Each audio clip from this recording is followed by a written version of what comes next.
It was a fine summer morning, perfect to be outdoors. Two sisters had been out mushroom picking and were on their home with heavy baskets full of mushrooms. They sang songs on the way and played with each other. Soon they reached a point where they had to cross a railway track. They did not think twice about crossing it since there was no train coming, and they could not hear any whistle. They slowly climbed the embankment to cross the track, taking care not to drop the baskets. They were very near the track and the little sister was about to cross it, when they heard the distinct horn of a train. The older sister got frightened and ran back. She thought that the young one was following her. She turned back and was shocked to see her little sister still crossing the track. "Come back here, run back fast," she screamed. It seemed that the little girl could not hear her sister. She was still concentrating on stepping over the track with her little feet and holding onto the basket. Then she tripped and fell on the track, scattering her mushrooms around. She sat down and began picking them up and putting in her basket. In the meanwhile, the elder sister had become hysteric.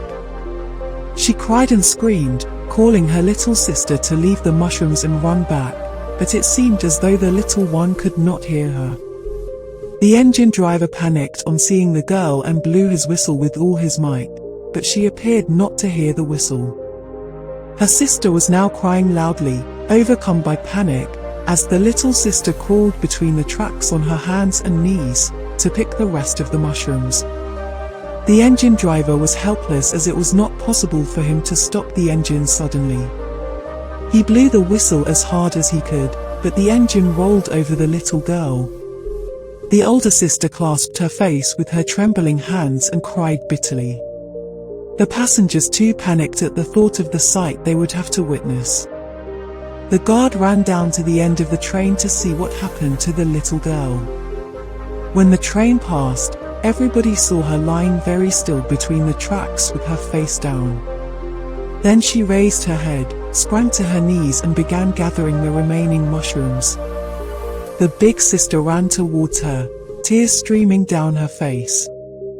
They hugged and kissed each other, crying out of happiness, tears of joy flowing down their little cheeks.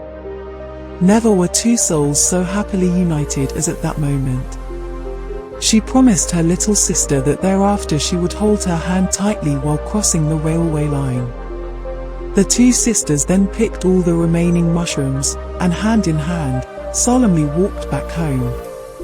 They were indeed two souls who had become wiser than their years, in the span of a few minutes.